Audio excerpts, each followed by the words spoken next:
Gaddam Vivek Venkateswamy. Dr. Gaddam Vivek Venkateswamy do swear in the name of God discharge my duties as a minister for the state of Telangana.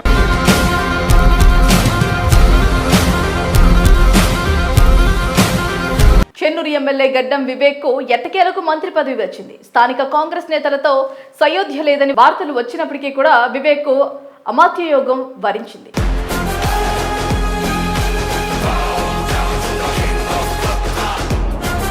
వారసత్వంగా రాజకీయాల్లోకి వచ్చిన గడ్డం వివేక్ 2009లో కాంగ్రెస్ తరపున పెద్దపల్లి ఎంపీగా ఎన్నికయ్యారు. తర్వాత పరిణామాల్లో భాగంగా బీఆర్ఎస్ బీజేపీలోకి మారారు. ఇటీవల అసెంబ్లీ ఎన్నికల ముందు కాంగ్రెస్ లోకి చేరి ఎమ్మెల్యేగా గెలిచారు. తాజాగా మంత్రి బెర్త్ను ఖరారు చేసుకున్నారు. 2025 జూన్ 8న రాజ్భవన్ లో ప్రమాణం చేయడంతో కేబినెట్ మంత్రిగా మారారు. ఈ నేపథ్యంలో ఆయన రాజకీయ ప్రస్థానం ఎలా కొనసాగిందో ఈ స్టోరీలో తెలుసుకుందాం.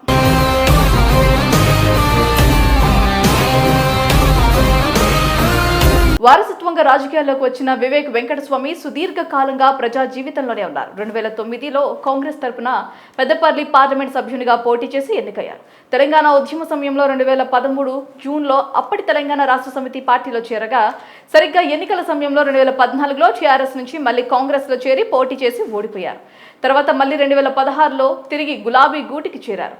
టీఆర్ఎస్లో చురుగ్గా కొనసాగిన వివేక్ 2019లో పెద్దపల్లి ఎంపీ టికెట్ ఆశించగా దక్కకపోవడంతో ఎన్నికలకు దూరంగా ఉన్నారు. ఇక 2019 ఎన్నికల తర్వాత భారతీయ జనతా పార్టీలో చేరిన గడ్డం వివేక్ క్రియాశీలక నేతగా గుర్తింపు పొందారు. బీజేపీ జాతీయ కార్యవర్గ సభ్యుడిగా శాసనసభ ఎన్నికల మేనిఫెస్టో రూపకల్పన బాధ్యతలు నిర్వర్తించారు. పెద్దపల్లి నుంచి వివేక్ బీజేపీ తరపున పోటీ చేస్తారని భావించినప్పటికీ కూడా 2023లో హఠాత్తుగా మళ్ళీ కాంగ్రెస్ లో చేరారు. 2023లో మంచిర్యాల జిల్లా చెన్నూరు నియోజకవర్గం నుంచి కాంగ్రెస్ పార్టీ నుంచి ఎమ్మెల్యేగా ఘన విజయం సాధించారు. 2023 ఎన్నికల తర్వాత 15 రోజుల్లోనే సింగరేణి స్థానిక ఉపాధికి ప్రాధాన్యత ఇవ్వడం కోసం ప్రయత్నించారు. తెలంగాణ ముఖ్యమంత్రి రేవంత్ రెడ్డి అంగీకరించినట్లుగా తన ప్రచార వాగ్దానాన్ని నెరవేర్చారు. ఇక చెన్నూరు నుంచి ఎమ్మెల్యేగా ఎన్నికైన వివేక్ ను తాజాగా ప్రభుత్వం మంత్రివర్గంలోకి తీసుకుంది. మంత్రి శ్రీధర్ బాబు సహా పలువురు కాంగ్రెస్ నేతలకు వివేకాకు మధ్య సయోధ్య లేదని ఇటీవల వార్తలు వచ్చాయి. సరస్వతి పుష్కరాల ప్రారంభోత్సవంలోనూ స్థానిక ఎంపీ గడ్డం వంశీని పిలవకపోవడంపై ఆయన సంతృప్తి వ్యక్తం చేశారు. కానీ అనూహ్యంగా కేబినెట్లో వివేక బర్త్ ఖరారవడం ఆయనలోని రాజకీయ పరిణితికి అద్దం పడుతోంది. మరోవైపు రాజకీయాలతో సంబంధం లేకుండా సామాజిక సేవలోనూ ఎప్పుడూ ముందుంటారు గడ్డం వివేక్. ఇందులో భాగంగా డాక్టర్ బిఆర్ అంబేద్కర్ ను ఎడ్యుకేషన్ సొసైటీ ఆధ్వర్యంలో తన కుటుంబం స్థాపించిన కళాశాలలకు సహకారం అందిస్తున్నారు. ఏటా 5,000 మందికి పైగా నిరుపేద విద్యార్థులకు విరాళాలు లేకుండా విద్యను అందిస్తున్నారు. పూర్వ విద్యార్థుల్లో ఐఏఎస్, ఐపీఎస్ అధికారులు, ఇతర ప్రముఖులు ఉన్నారు. 2024లో మాలల సింహగర్జన సభ నిర్వహించారు. దళితుల హక్కులు, రిజర్వేషన్లు, ఆత్మగౌరవం కోసం నినదించే విజయవంతమైన ర్యాలీ ఇది.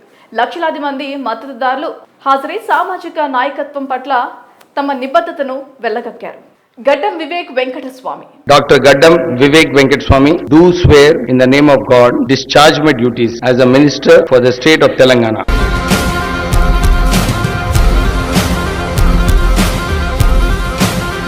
చెన్నూరు ఎమ్మెల్యే గడ్డం వివేక్ కు ఎట్టకేలకు మంత్రి పదవి వచ్చింది. స్థానిక కాంగ్రెస్ నేతలతో సయోధ్య లేదని వార్తలు వచ్చినప్పటికీ కూడా వివేక్ కు అమాత్య యోగం వరించింది.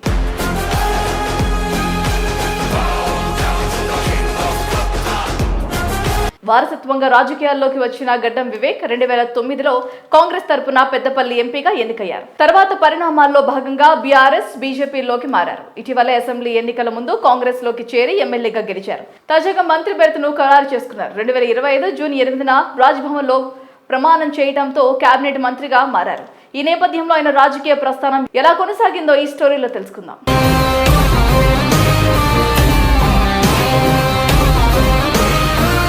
వారసత్వంగా రాజకీయాల్లోకి వచ్చిన వివేక్ వెంకటస్వామి సుదీర్ఘ కాలంగా ప్రజా జీవితంలోనే ఉన్నారు. 2009లో కాంగ్రెస్ తరపున పెద్దపల్లి పార్లమెంట్ సభ్యునిగా పోటీ చేసి ఎన్నికయ్యారు. తెలంగాణ ఉద్యమ సమయంలో 2013 జూన్లో అప్పటి తెలంగాణ రాష్ట్ర సమితి పార్టీలో చేరగా సరిగ్గా ఎన్నికల సమయంలో 2014లో టీఆర్ఎస్ నుంచి మళ్ళీ కాంగ్రెస్లో చేరి పోటీ చేసి ఓడిపోయారు. తర్వాత మళ్ళీ 2016లో తిరిగి గులాబీ గూటికి చేరారు. టీఆర్ఎస్లో చురుగ్గా కొనసాగిన వివేక్ 2019లో పెద్దపల్లి ఎంపీ టికెట్ ఆశించగా దక్కకపోవడంతో ఎన్నికలకు దూరంగా ఉన్నారు. ఇక 2019 ఎన్నికల తర్వాత భారతీయ జనతా పార్టీలో చేరిన గడ్డం వివేక్ క్రియాశీలక నేతగా గుర్తింపు పొందారు. బీజేపీ జాతీయ కార్యవర్గ సభ్యుడిగా శాసనసభ ఎన్నికల మేనిఫెస్టో రూపకల్పన బాధ్యతలు నిర్వర్తించారు. పెద్దపల్లి నుంచి వివేక్ బీజేపీ తరపున పోటీ చేస్తారని భావించినప్పటికీ కూడా 2023లో హఠాత్తుగా మళ్లీ కాంగ్రెస్ లో చేరారు. 2023లో మంచిర్యాల జిల్లా చెన్నూరు నియోజకవర్గం నుంచి కాంగ్రెస్ పార్టీ నుంచి ఎమ్మెల్యేగా ఘన విజయం సాధించారు. 2023 ఎన్నికల తర్వాత 15 రోజుల్లోనే సింగరేణి స్థానిక ఉపాధికి ప్రాధాన్యత ఇవ్వడం కోసం ప్రయత్నించారు. తెలంగాణ ముఖ్యమంత్రి రేవంత్ రెడ్డి అంగీకరించినట్లుగా తన ప్రచార వాగ్దానాన్ని నెరవేర్చారు. ఇక చెన్నూరు నుంచి ఎమ్మెల్యేగా ఎన్నికైన వివేక్ ను తాజాగా ప్రభుత్వం మంత్రివర్గంలోకి తీసుకుంది. మంత్రి శ్రీధర్ బాబు సహా పలువురు కాంగ్రెస్ నేతలకు వివేకాకు మధ్య సయోధ్య లేదని ఇటీవల వార్తలు వచ్చాయి. సరస్వతి పుష్కరాల ప్రారంభోత్సవంలోనూ స్థానిక ఎంపీ గడ్డం వంశీని పిలవకపోవడంపై ఆయన సంతృప్తి వ్యక్తం చేశారు. కానీ అనూహ్యంగా కేబినెట్ లో వివేక బర్త్ ఖరారవడం ఆయనలోని రాజకీయ పరిణితికి అద్దం పడుతోంది. మరోవైపు రాజకీయాలతో సంబంధం లేకుండా సామాజిక సేవలోనూ ఎప్పుడూ ముందుంటారు గడ్డం వివేక్. ఇందులో భాగంగా డాక్టర్ బిఆర్ అంబేద్కర్ ను ఎడ్యుకేషన్ సొసైటీ ఆధ్వర్యంలో తన కుటుంబం స్థాపించిన కళాశాలలకు సహకారం అందిస్తున్నారు. ఏటా 5,000 మందికి పైగా నిరుపేద విద్యార్థులకు విరాళాలు లేకుండా విద్యను అందిస్తున్నారు. పూర్వ విద్యార్థుల్లో ఐఏఎస్, ఐపీఎస్ అధికారులు, ఇతర ప్రముఖులు ఉన్నారు. 2024లో మాలల సింహగర్జన సభ నిర్వహించారు. దళితుల హక్కులు, రిజర్వేషన్లు, ఆత్మగౌరవం కోసం నినదించే విజయవంతమైన ర్యాలీ ఇది. లక్షలాది మంది మద్దతుదారులు హాజరై సామాజిక నాయకత్వం పట్ల తమ నిబద్ధతను వెల్లగక్కారు. గడ్డం Vivek Venkataswamy. Dr. Gaddam Vivek Venkateswamy do swear in the name of God discharge my duties as a minister for the state of Telangana.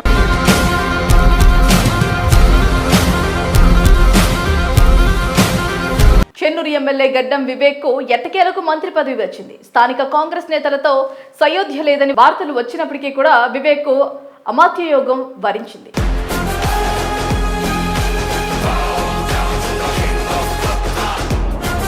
వారసత్వంగా రాజకీయాల్లోకి వచ్చిన గడ్డం వివేక్ 2009లో కాంగ్రెస్ తరపున పెద్దపల్లి ఎంపీగా ఎన్నికయ్యారు. తర్వాత పరిణామాల్లో భాగంగా బీఆర్ఎస్, బీజేపీలోకి మారారు. ఇటీవల అసెంబ్లీ ఎన్నికల ముందు కాంగ్రెస్ లోకి చేరి ఎమ్మెల్యేగా గెలిచారు. తాజాగా మంత్రి బెర్త్ను ఖరారు చేసుకున్నారు. 2025 జూన్ 8న రాజ్భవన్ లో ప్రమాణం చేయడంతో కేబినెట్ మంత్రిగా మారారు. ఈ నేపథ్యంలో ఆయన రాజకీయ ప్రస్థానం ఎలా కొనసాగిందో ఈ స్టోరీలో తెలుసుకుందాం.